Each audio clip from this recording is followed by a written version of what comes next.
আসসালামু আলাইকুম ভিউয়ার্স, আজ হচ্ছে বাঘাবাড়ির সেই কাঙ্ক্ষিত নৌকাবাস শুরু হচ্ছে 17, 18, 19, 20 আজকে শুরু হলো। তো এখন দেখতে পাচ্ছেন শাড়ির ভিটা আর হচ্ছে পদ্মা এক্সপ্রেসের ভাইস শুরু হতে যাচ্ছে।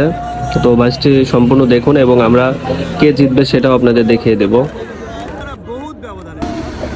দর্শক দেখতে পাচ্ছেন অলরেডি শাড়ির ভিটা ভরা নৌকা চলে আসছে, অনেক ব্যবধানে জিতে গেল। যাই হোক, প্রতিনিয়ত নৌকাবাসে উপভোগ করতে চাইলে আমাদের সাথে থাকবেন, আমরা আপনাদের সম্পূর্ণ নৌকাবাজ প্রতিযোগিতা দেখানোর চেষ্টা করবো ইনশাল্লাহ।